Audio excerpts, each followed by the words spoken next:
Hey there, and welcome to the Bringing Business to Retail podcast. If you're looking to get more sales, more customers, master your marketing, and ultimately take control of your retail or e-commerce business, then you're in the right place. I'm Selena Knight, a retail growth strategist and multi-award-winning store owner whose superpower is uncovering exactly what your business requires to move to the next level. I'll provide you with the strategies, the tools, and the insight you need to scale your store. All you need to do is take action. Ready to get started?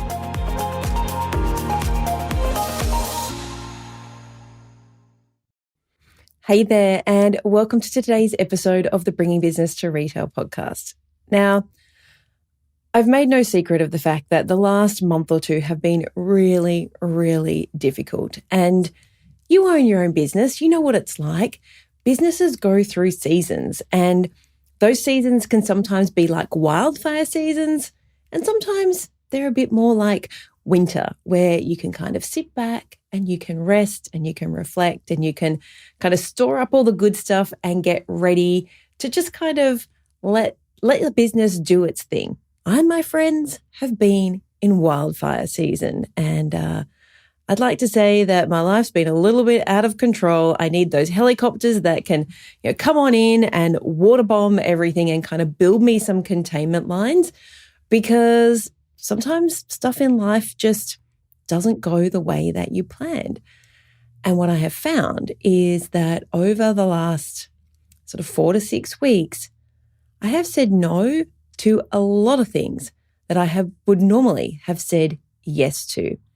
And I'll be honest, it made me feel like a failure. I mean, the things I'm going to share with you, 5 things that I've said no to over the last month or bit more. And they were things that I kind of prided myself on being able to continue to do as a wife, as a mother, as a business owner, as a human.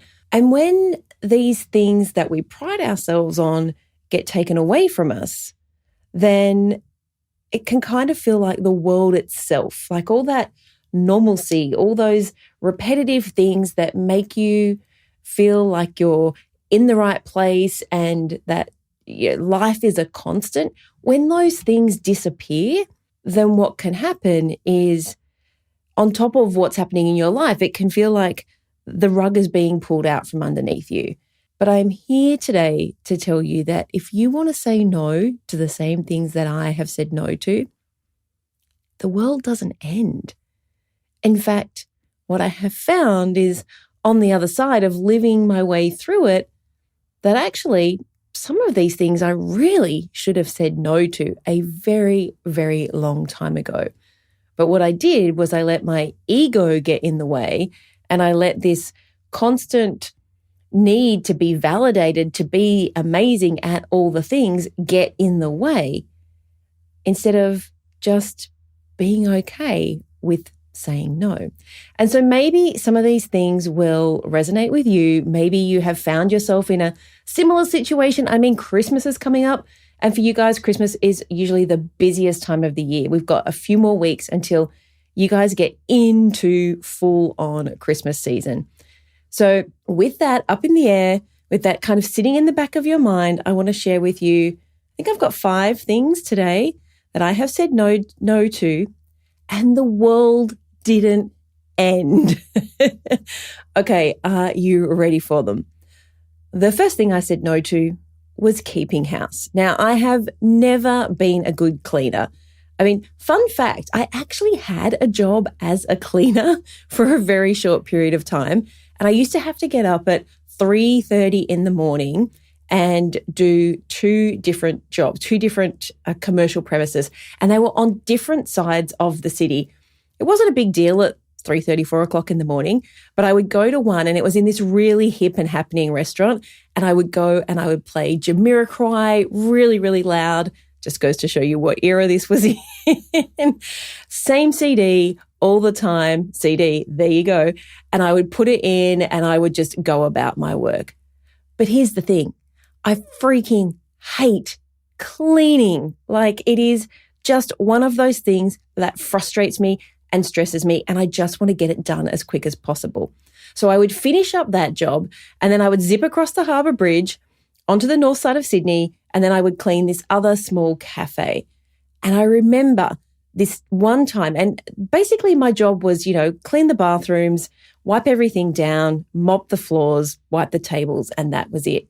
But I remember this one time I had arrived and they'd left all these dishes out. And I thought, well, they're going to expect me to do the dishes. I didn't know how to use the commercial dishwasher. So, put my rubber gloves on and off I went washing the dishes. And there was a blender and I put it into the hot water and it smashed into a bunch of pieces. Nothing to do with me, just smashed into a bunch of pieces. And I remember thinking, they better not take this out of my paycheck. But that was kind of the beginning of the end, because I realized that it wasn't for me. And the thing is, I've had cleaners in the past who absolutely love cleaning. My friend Eleni, oh my God, she's Greek. She says to me, I'm Greek. I love cleaning. It's like therapy for me. Not the case in my situation. Anyway, we have had cleaners in the past, but here's the thing. I didn't need a cleaner right now. Well, I did need a cleaner. I kind of needed someone to put my life together. And I'll be honest, if you came to my house yesterday, then it's a very different story to what it looks like today. If you came to my house today, like right now, even after dinner, you would see a very clean and tidy house. You would see meals prepped in the fridge. You would see all the laundry done and folded. And here's the thing, I did none of it. But if you came yesterday, highly different story. There was shit everywhere, to be blunt. There was a Mount Washmore in the laundry. There was nothing in the fridge. In fact, I'll be honest, when our housekeeper came today, I realized I hadn't done the grocery shopping. And I literally said to her, all I have in the fridge is like what's there. I did happen to buy some organic free-range chicken fillets. And I was like, you're just going to I'm really sorry, but just there's some bananas over there to make some banana bread, and here's some chicken, go for your life. And kudos to her. She came up with, she marinated the chicken and she cut all of the stir-fry vegetables up. She even cooked the rice for me. And I had all these little containers with the zucchini and the carrots and the onion and some broccoli. And literally all I did was dump it in and everyone was fed. And oh my God, my life was amazing. But this house did not look like that yesterday.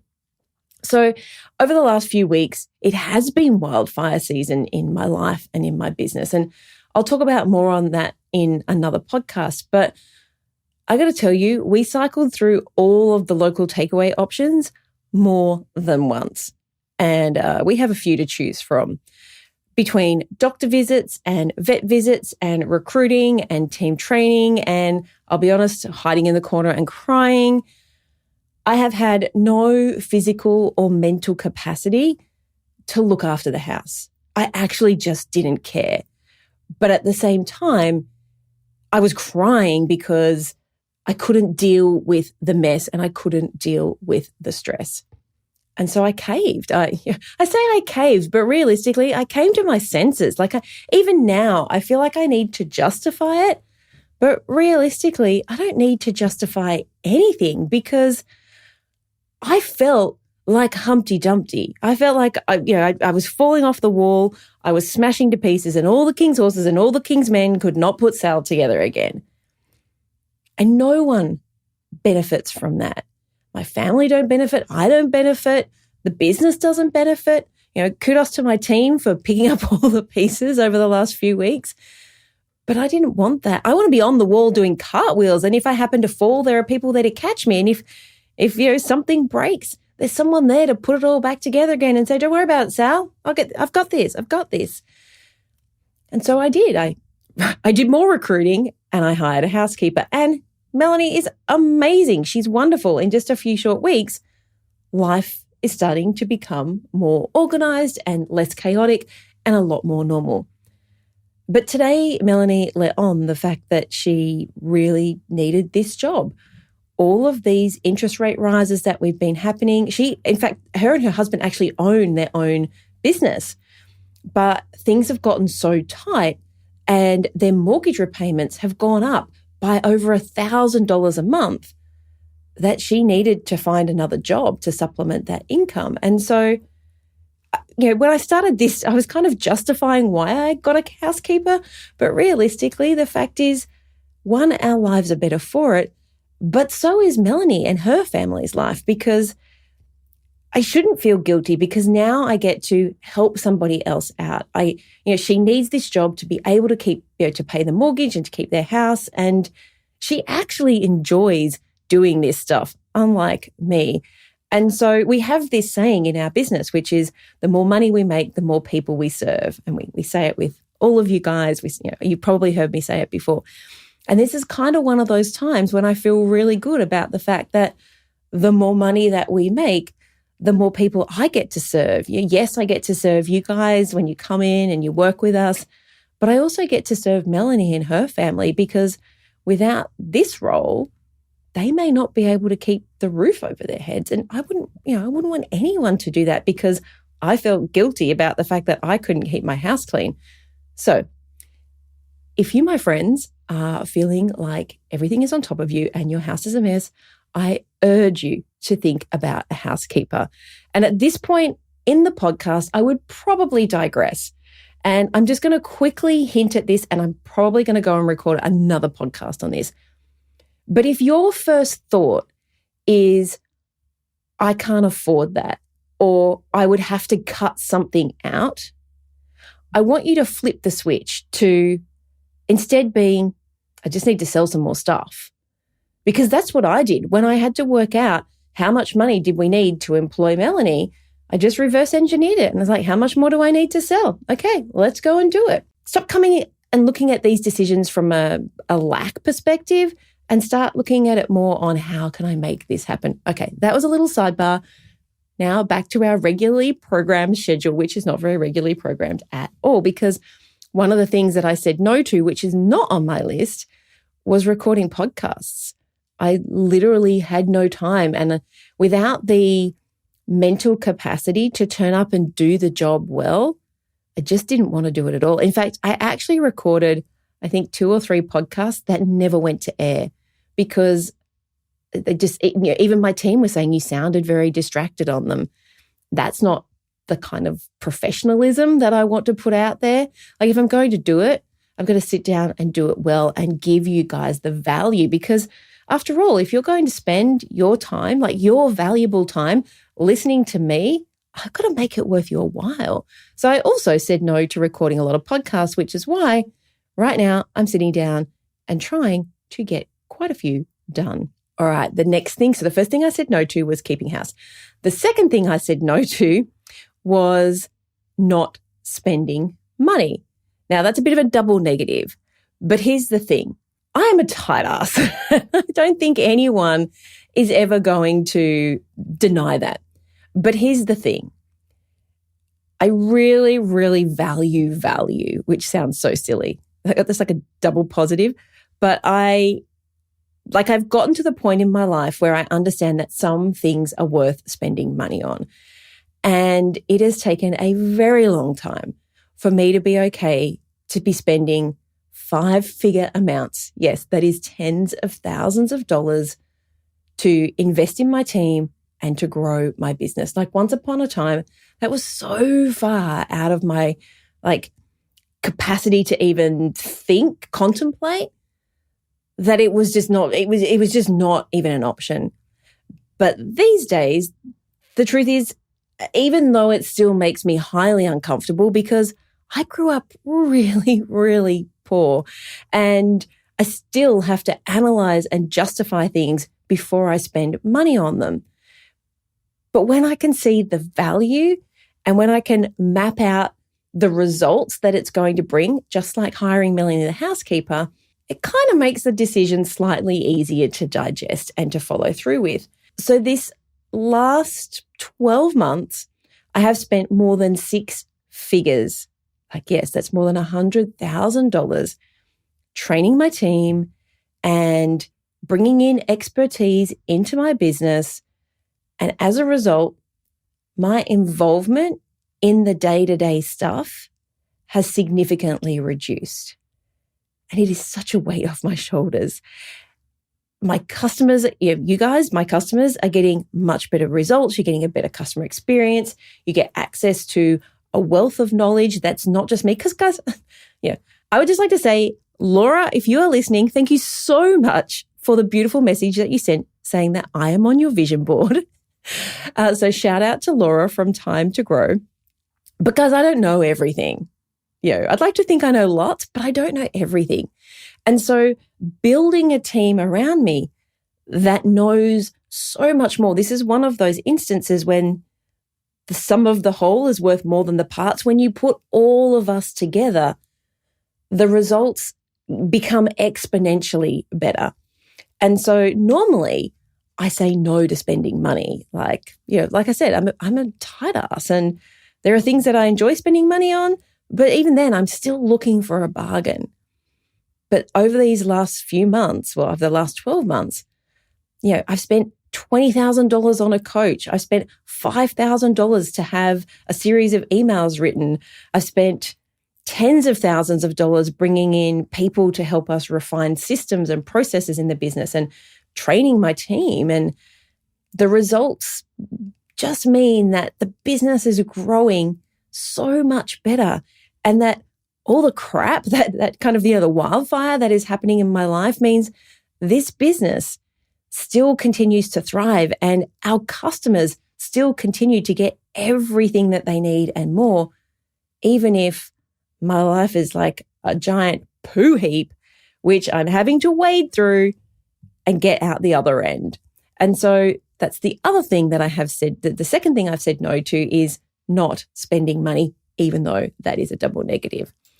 Okay, the next thing that I have said no to, and this one is probably it's probably the most insightful when I've just told you about how much of a tight ass that I am and having grown up poor, but I've always needed to have money, let's be honest, because of my background. And I've always had this, you might have this too, this number where if the money in the bank account drops below that, you literally start having heart palpitations and freaking out.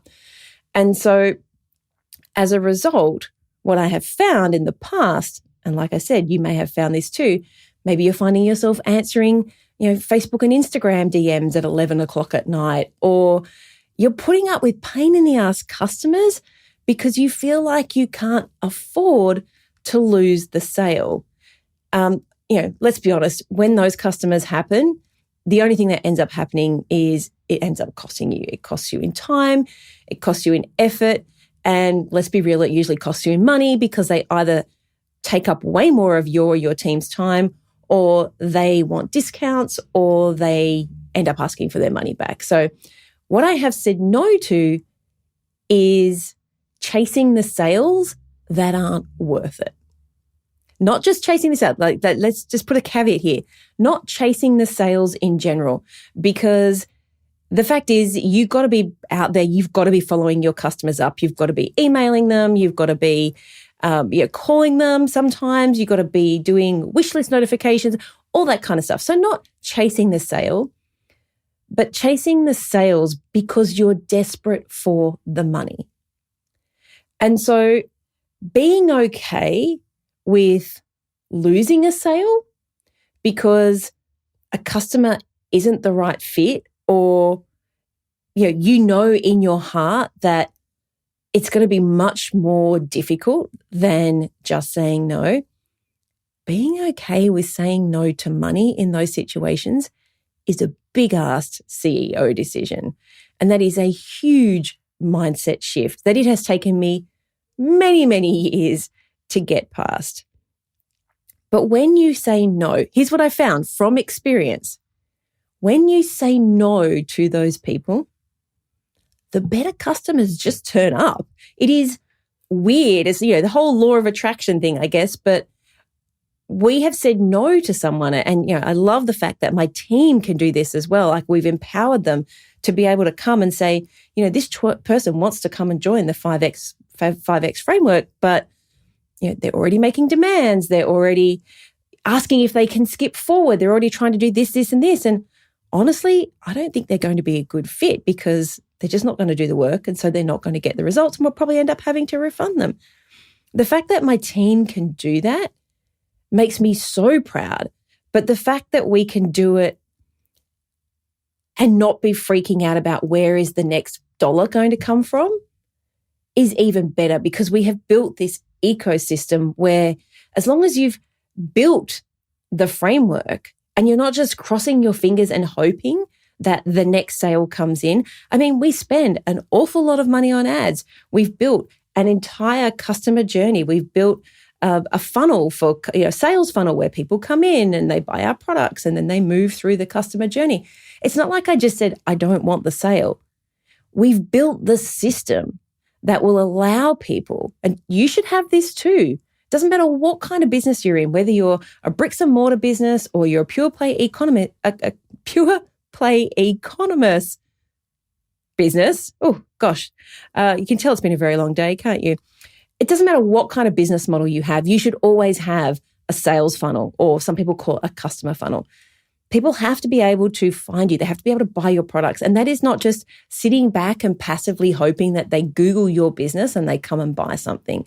No, we actively have systems in place to continue to get customers, to nurture customers, to reach back out to customers, to re-engage customers.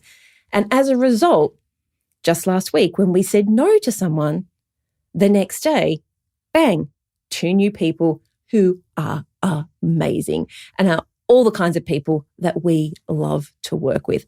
I kind of feel like when you make the space for the good stuff by saying no to the bad stuff, it floods on in. And I know that's a little bit woo, right? I can be a little bit woo, not a lot woo, just a little bit woo. So the third thing that I have said no to in the last few months is chasing the sales that just aren't worth it. The ones that are going to be more time, more money, and more effort than you ever wanted to put in. Alrighty, my last thing that I have said no to is the 9 to 5. Well, in my case, the 7 till 3. Those are the hours that I generally work, 7 a.m. till 3 p.m., sometimes a little bit earlier. I generally wake up at sort of 5:30 or so.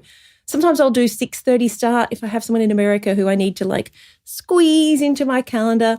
But generally by 3 o'clock, I am done and dusted and I am out of here. It is time to walk the dogs. It is time to have a cup of tea. It's time to hop in the sauna and call it a day. But I mentioned earlier on in this podcast that businesses go through seasons, and I really should do a podcast about that. And right now, the business is in wildfire season. You guys are going to go through that in just a few weeks when you hit Christmas. You know that how it turns up in your business can be very, very different, how it manifests. But Christmas is one of those wildfire seasons, right? You are constantly throwing everything at it. You're trying to get everything moved in, moved up, and get those people to buy your stuff before that season ends. So right now, my business is in a wildfire season, and I can see the end. The end will be after our live event, the Retail Academy Live, 4th and 5th of September. Once that happens, then we're kind of going into hibernation, because for us, Christmas is not our key time. Yes, we'll still be doing all the things, but all of the big projects will have finished for the year. So over the last 10 or so years, I have spent an awful lot of time telling you guys to ditch the hustle, avoid the hustle. You don't have to hustle in business. And whilst my business is generally pretty flexible and, it's pretty chill, I go to the gym during the day, I can duck out and go to the shops if I need to, I can go to that doctor's appointment or the vet's appointment, I'm pretty flexible. The last, 3-4 weeks, that's not been an option. There's been no flexibility. So there are times when you have to do the hustle thing. And, I keep bringing Christmas up because that's kind of the big one that's, looming for you guys.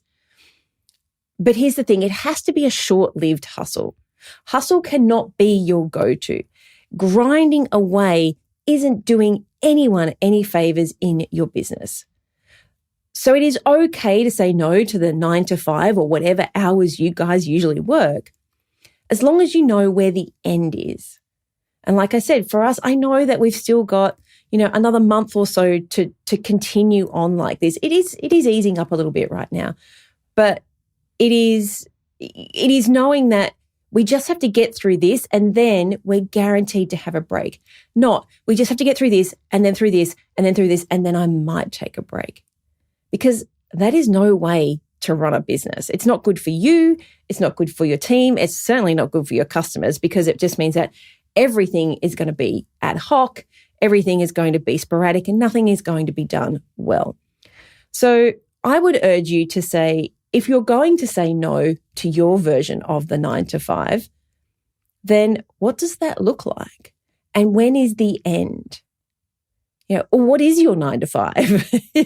At the end of the day, it's your business. You have built it to build a life of freedom. Maybe it is to be able to go to the gym or walk the dogs or go to the school concert or help out at the canteen or whatever that looks like for you. But if you're not having the ability to do those things, what I want you to think about is, what are the things that you're saying yes to that maybe the world would be okay if you said no to?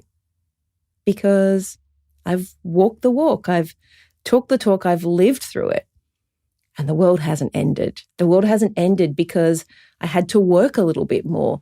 The world hasn't ended because I've said no to certain people and taking their money.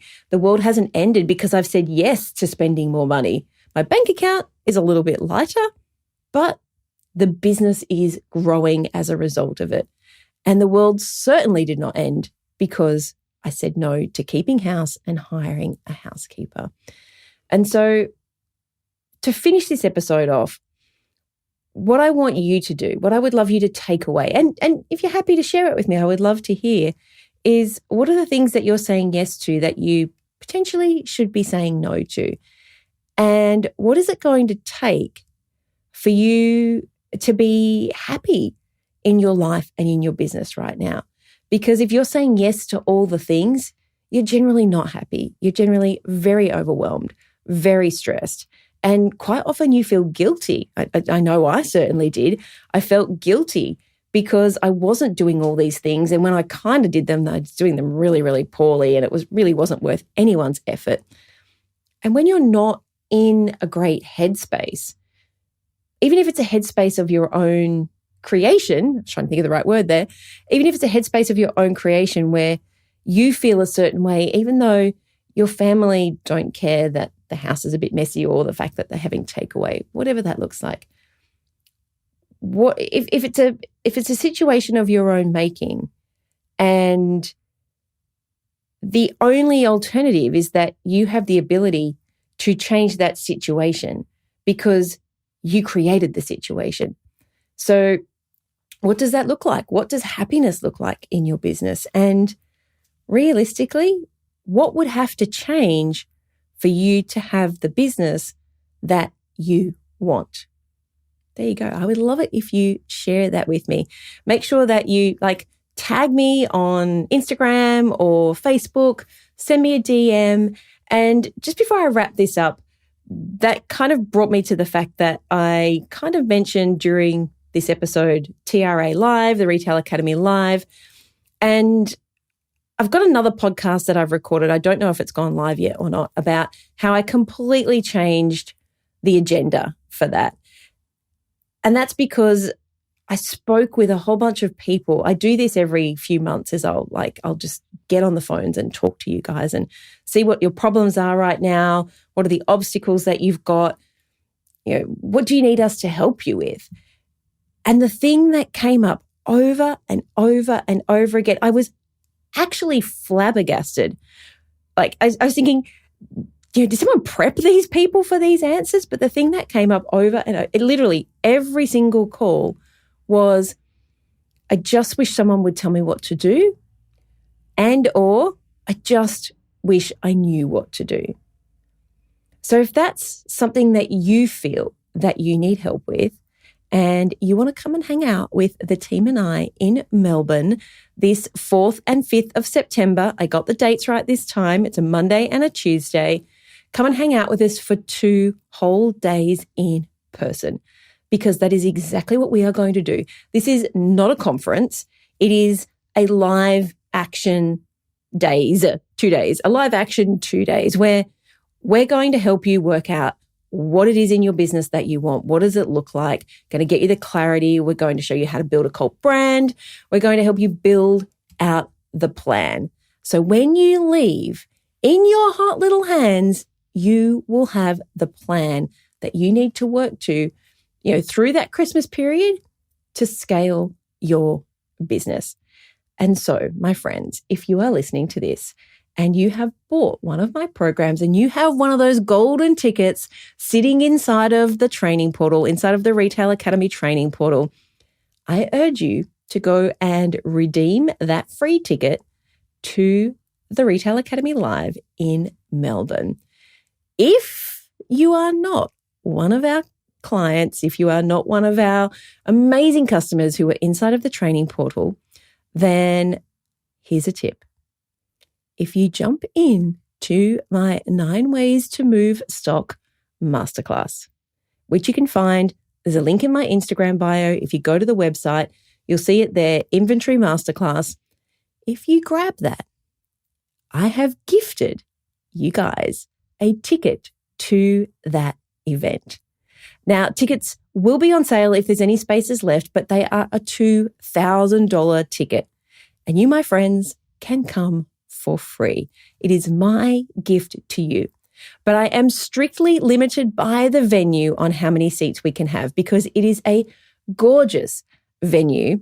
It's absolutely stunning. It is not a big conference with a gazillion chairs. This is a bespoke custom event to help you build out the plan to scale your business. The team will be there.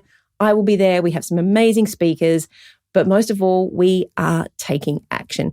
So if that sounds like something that would help you grow your business, make sure you jump inside of the portal, redeem your golden ticket, or head to theretaileracademy.net/live, and you will see all of the information there. Okay, my friends, I can't wait to see you on next week's episode of the Bringing Business to Retail podcast. And please, if you have found this helpful, please leave me a review. I am terrible at asking for reviews, but I would love you forever if you could leave me a review.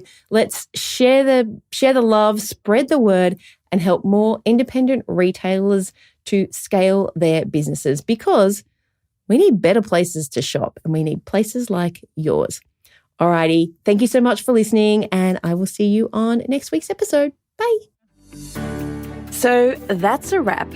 I'd love to hear what insight you've gotten from this episode and how you're going to put it into action. If you're a social kind of person, follow me at @TheSelena and make sure to leave a comment and let me know. And if this episode made you think a little bit differently, or gave you some inspiration, or perhaps gave you the kick that you needed to take action, then please take a couple of minutes to leave me a review on your platform of choice. Because the more reviews the show gets, the more independent retail and e-commerce stores just like yours that we can help to scale. And when that happens, it's a win for you, a win for your community, and a win for your customers. I'll see you on the next episode.